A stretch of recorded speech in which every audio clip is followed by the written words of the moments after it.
لا حول ولا قوة إلا بالله العلي العظيم.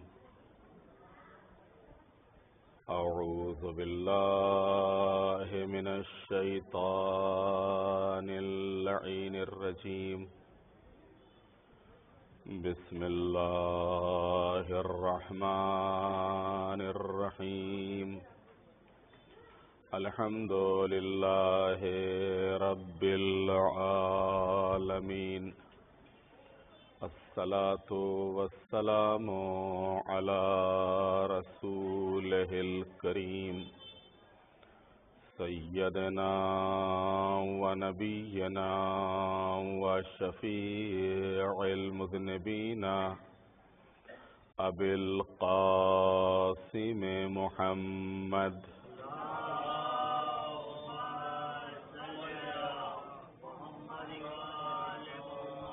وآله الطيبين الطاهرين المعصومين المظلومين، ولعنة الله على أعدائهم أجمعين من يومنا هذا إلى قيام يوم الدين.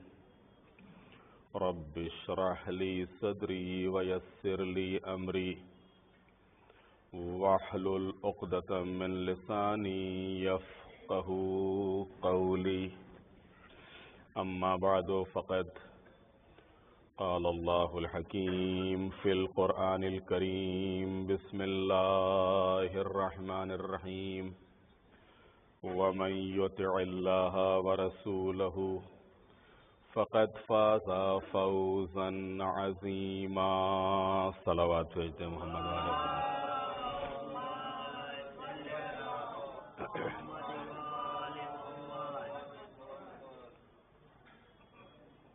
خوشیوں کے ایام ہیں، اور ان خوشیوں کے ایام میں کل کی جو تاریخ تھی، باب الحوائج حضرت ابو الفضل العباس علیہ السلام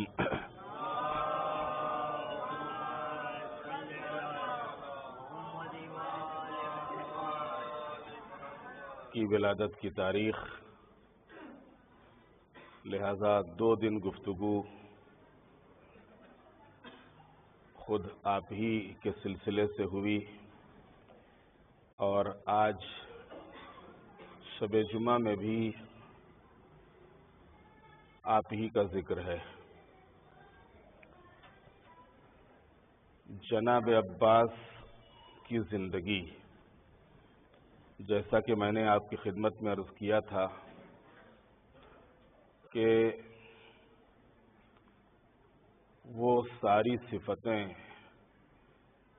یا وہ سارے ایمان کے حصے جو ہمارے چھٹے امام نے الگ الگ بیان کیے ہیں، اگر ان کو کسی ایک شخصیت کے اندر آپ دیکھنا چاہتے ہیں تو وہ شخصیت جناب عباس کی ہے. جناب عباس کا یقین یہ ایک الگ موضوع ہے. جناب عباس کا ایمان یہ ایک الگ ٹاپک ہے. جناب عباس کا علم یہ ایک الگ وشے ہے.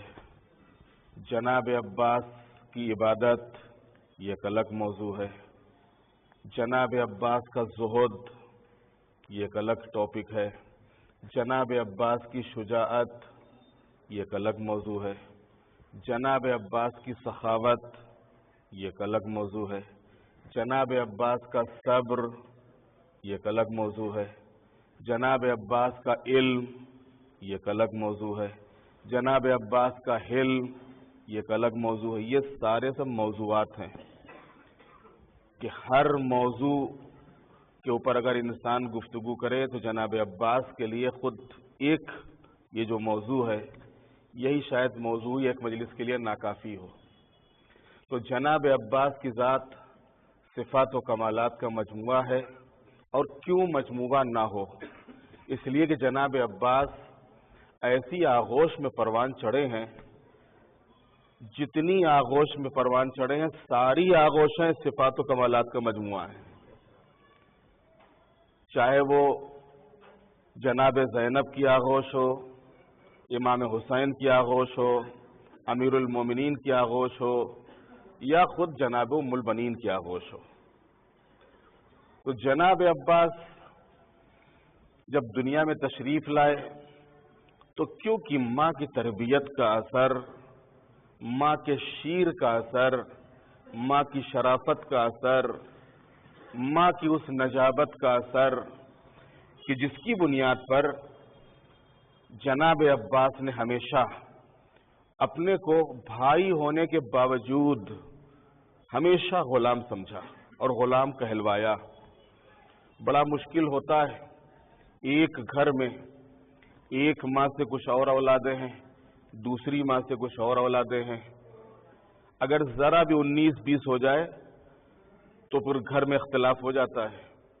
لیکن یہ امیر المومنین کا گھرانہ ہے، جس گھرانے میں ایک طرف امیر المومنین کی وہ اولاد کہ جو جناب زہرا کے بطن مبارک سے ہے، دوسری طرف اسی گھر میں وہ اولاد کہ جناب ام البنین کے بطن مبارک سے ہے، لیکن آپ دونوں کو رکھیں تو کہ یہ جو جناب ام البنین کی اولاد ہے، جناب ام البنین نے اپنی اولاد کو کیسی تربیت دی ہے، اور خود جناب زہرا نے اپنی اولاد کو کیسی تربیت دی ہے۔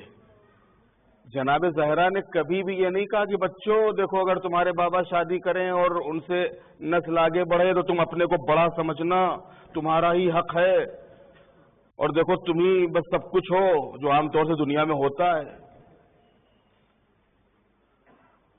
جناب زہرا کی یہ تربیت کا اثر تھا کہ جناب زہرا نے جو تربیت کی، ایسا نہیں کسی ایک دن بھی امام حسین نے، امام حسن نے یا باقی آپ کی ہمشیرہ اور آپ کی بہنوں نے فضیلت کا اظہار کیا ہو کہ ہم تمہارے اوپر یہ فضیلت رکھتے ہیں، یہ فضیلت رکھتے ہیں، یہ فضیلت رکھتے ہیں، یہ فضیلت رکھتے ہیں۔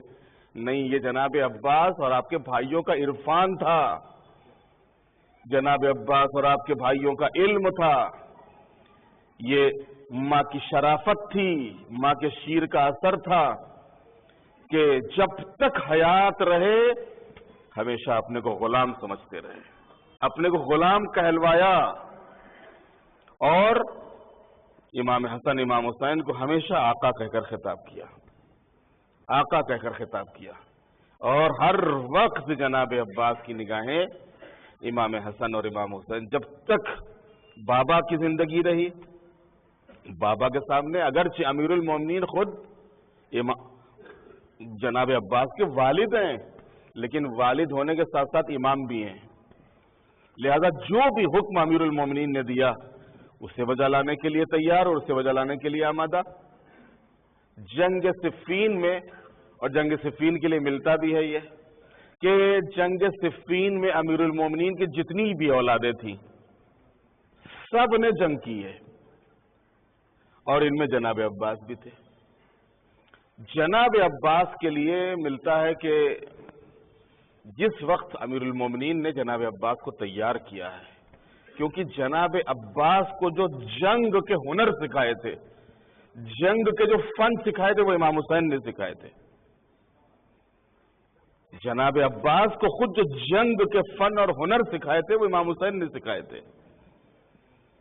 تو جس وقت جناب عباس کو تیار کیا ہے اور آمادہ کرنے کے بعد، تیار کرنے کے بعد، سجانے کے بعد، اور وہ جنگی ساز و سامان سے آراستہ کرنے کے بعد جس وقت گھوڑے پہ بٹھالا ہے تو آپ نے نقاب لگا دی تھی چہرے کے اوپر، اور جس شان سے جناب عباس پہنچے ہیں میدان میں تو ظالم یہ سمجھا کہ شاید امیر المومنین آ گئے، لیکن ظاہر سی بات ہے امیر المومنین کا قد و قامت اور جناب عباس کا اس وقت کا قد و قامت، اگرچہ جناب عباس کی اس وقت بالکل نوجوانی تھی، نوجوانی ہے جناب عباس کی، سن 40 ہجری یعنی سن 38 ہجری کی جس میں جنگ صفین ہوئی ہے، جناب عباس کی نوجوانی ہے، اور اس نوجوانی میں ظاہر بات ہے نوجوان اور جو ایک عمر کو پہنچا ہوا انسان و فرق تو ہوتا ہی ہے۔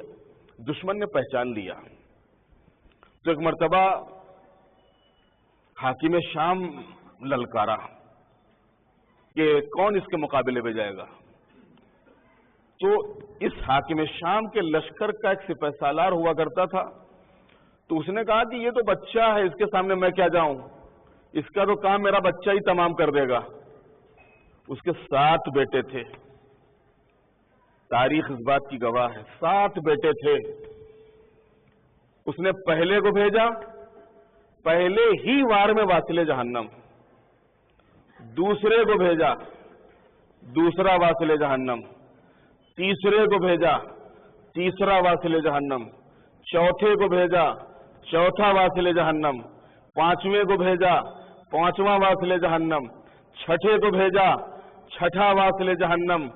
ساتویں کو بھیجا، ساتواں واصل جہنم. جس وقت ساتواں مرا تو مطلب یہ آگ بگولا ہو گیا. اور اس نے کہا کہ اس نوجوان نے ہمارے 7 بیٹوں کو مار دیا. اور یہ کہہ کے ایک مرتبہ خود جیسے حملہ کرتا ہے، آگے بڑھا ہی تھا کہ حملے کو روک کے اب جو جناب عباس نے پلٹ کے وار کیا ہے تو ایک ہی وار میں یہ بھی واصل جہنم. ایک صلوات بھیج دے محمد والے محمد.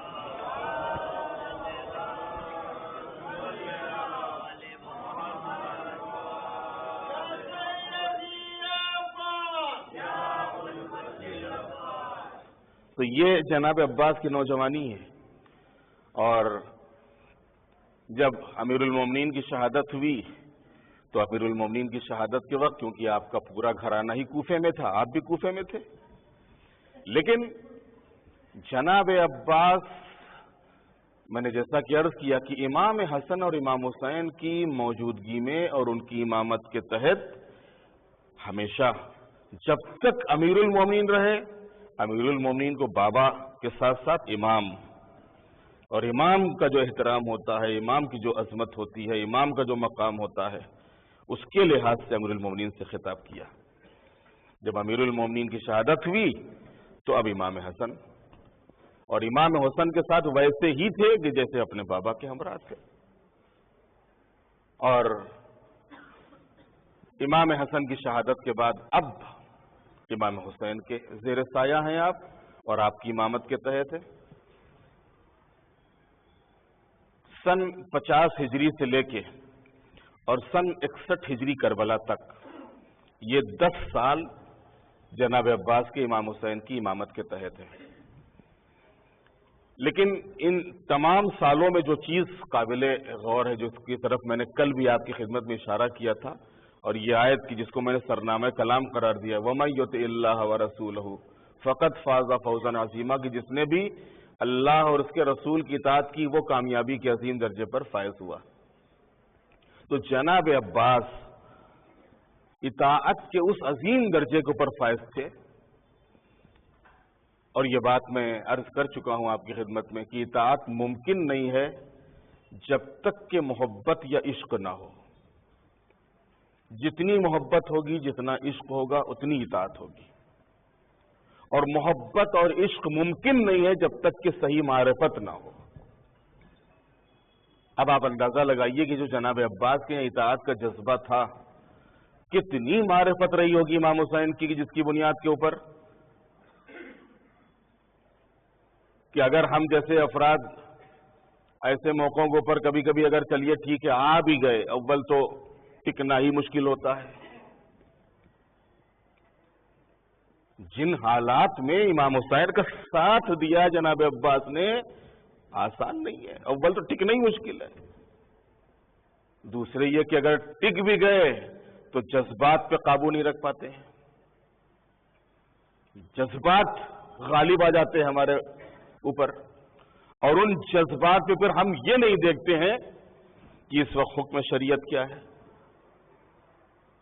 رضا پروردگار کیا ہے. لیکن یہ خصوصیت جناب عباس کی یہاں نظر آئی ہے. جناب عباس نے اطاعت امام میں کبھی بھی اپنے جذبات کو غالب نہیں آنے دیا ہے. ورنہ امام حسن کی شہادت کے بعد جس طریقے کے حالات پیش آئے تھے،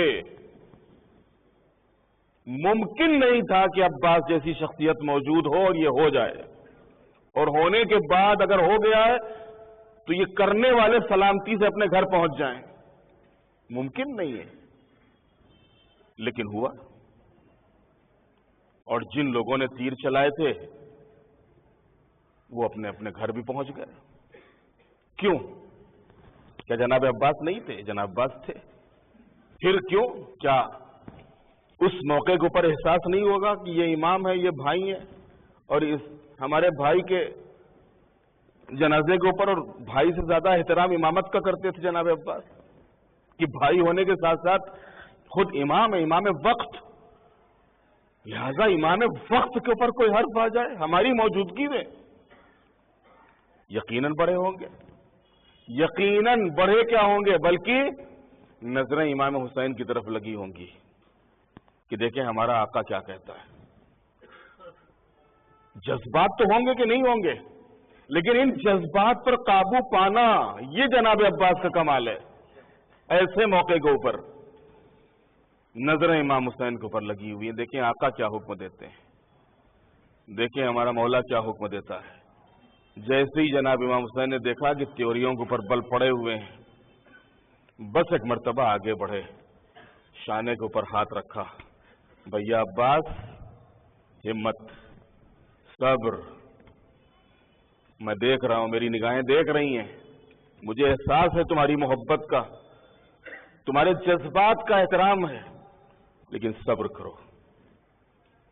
بہت مشکل وقت ہے، بہت مشکل ہے. ایسے موقع کے اوپر جذبات پر قابو پا لینا بڑا مشکل ہے، لیکن جناب عباس نے اسی اطاعت امام کی بنیاد پر اپنے جذبات پر قابو پایا اور اطاعت امام میں آپ نے تلوار نہیں اٹھائی. اس کے بعد بھی بہت سے مرحلے آئے، میں ان تمام مرحلوں کو نہیں گنانا چاہتا ہوں. خود کربلا کے میدان میں بھی جناب عباس کی جو شخصیت ہے وہ واقعاً ایک عرفانی شخصیت، ایک علمی شخصیت، ایک ایمانی شخصیت، ایک شجاع اور ایک بہادر کی شخصیت، یعنی یہ ساری چیزیں ہیں جو کربلا میں آپ کو دکھ جائیں گی آپ کو خود. اور بڑے بڑے مرحلے اس جو میں نے عرض کیا آپ کی خدمت میں کہ ایسے آئے کربلا میں کہ جو جذبات پر قابو انسان نہیں رکھ سکتا ہے. اس میں سے ایک بہت سخت مرحلہ کربلا کے میدان میں آیا تھا کہ جس وقت دشمن کی طرف سے پہلا تیر چلا ہے. پہلا تیر کب؟ عاشور کے دن نہیں، 9 محرم کو سپہر کو یہ پہلا تیر چلا ہے. سپہر کہتے ہیں جب وقت ڈھلنے لگتا ہے، عصر کا وقت. 9 محرم کو عصر کے وقت پہلا تیر عمر سعد نے چلایا لشکر حسینی کی طرف. یعنی ایک طریقے سے یہ ایک اعلان تھا کہ جنگ کی شروعات ہو گئی. امام حسین نے جناب عباس کو بلایا اور جناب عباس کو بلانے کے بعد کہا بھیا ذرا سا ان کے ارادے تو معلوم کرو کہ ان کا ارادہ کیا ہے، ان کے ارادے تو پتہ کرو.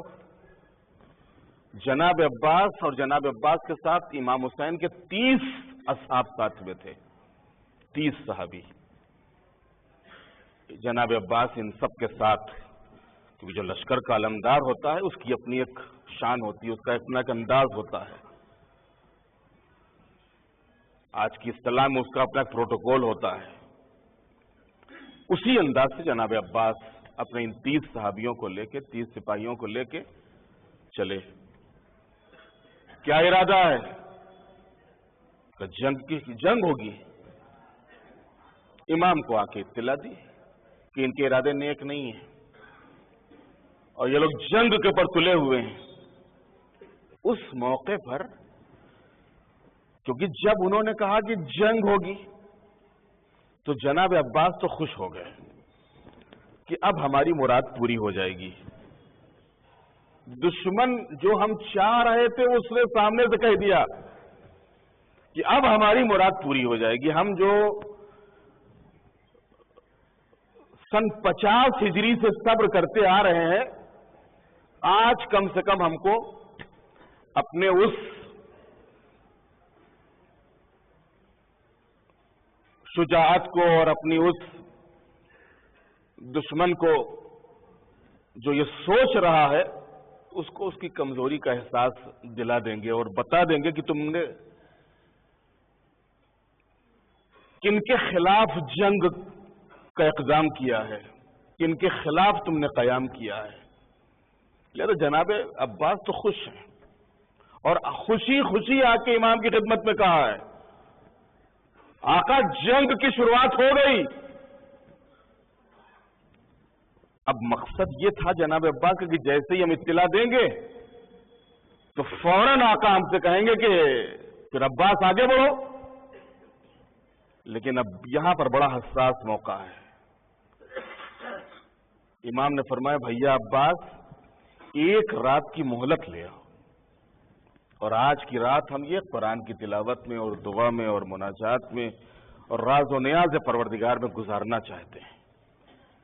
یہ تاریخ میں جملے ہیں، اس کے پیچھے بھی بہت سے راز ہیں، بہت سی مصلحتیں ہیں جو خود امام جانتے ہیں۔ اس ایک رات کی مہلت کے پیچھے بہت سی مصلحتیں ہیں۔ امام کا کوئی بھی قدم مصلحت سے خالی نہیں ہوتا، اس کے پیچھے ایک الہی مصلحت ہوتی ہے، ہماری دنیاوی مصلحت نہیں، الہی مصلحت۔ اب جناب عباس کے لیے بڑا سخت تھا۔ ابھی جب گئے تھے معلوم کرنے کے لیے تو خوش خوش گئے تھے، پتا چلا کہ جنگ کی شروعات ہو گئی تو خوش خوش آئے ہیں، لیکن اب بڑا سخت مرحلہ ہے۔ سامنے لشکر اور اس لشکر سے جناب عباس جیسی شخصیت کے لیے یہ کہنا کہ ایک شب کی مہلت دے دو، یہ بڑا سخت تھا۔ لیکن جناب عباس نے اپنے جذبات کے اوپر قابو کیا، اور اپنے جذبات کے اوپر قابو پانے کے بعد جناب عباس آہستہ آہستہ سر جھکائے ہوئے کہ دشمن ہوتا ہے کہ دشمن کیا کہے گا، کیا سوچے گا۔ عباس کا تو بڑا نام تھا، عباس کی شجاعت کے تو بڑے چرچے تھے۔ جنگ صفین میں 7 بیٹوں کو جو ہے سپہ سالار کے ایک ہی حملے میں ختم کر دیا تھا۔ پورا یزیدی لشکر اگر کسی سے خوفزدہ تھا تو عباس سے تھا، اور عباس جیسی شخصیت آ رہی کہہ رہی ہے کہ ایک رات کی مہلت دے دو۔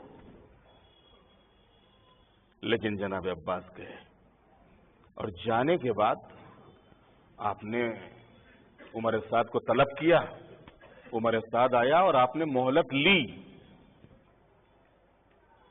جس وقت کہتے کہ مہلت کا نام سنا ہے ان یزیدیوں نے تو یہ سمجھ نہیں پا رہے تھے کہ حسین نے مہلت، یہ عباس ایک رات کی مہلت کیوں مانگ رہے ہیں۔ جو عام طور سے دنیا کا انداز ہوتا ہے کہ شاید یہ ایک رات میں کچھ اور کرنا چاہتے ہیں، کچھ بڑا کرنا چاہتے ہیں، شاید کچھ باہر سے فوج بلانا چاہتے ہیں، طرح طرح کی چیزیں ہوتی ہیں جو دنیاوی جنگوں میں انداز ہوتا ہے، جنگ کا طریقہ ہوتا ہے۔ آپ دنیا میں دیکھ ہی رہے ہیں، بھائی 3 دن کا سیز فائر کر دو۔ یہ سیز فائر 3 دن کے لیے کیوں؟ تم کو جنگ روکنا ہمیشہ کے لیے روکو، یہ 3 دن کے لیے کیوں؟ تاکہ ہم اپنی قوت کو، طاقت کو، اختیارات کو، فوجیوں کو پھر تازہ کر کے پھر میدان میں بھیجتے ہیں۔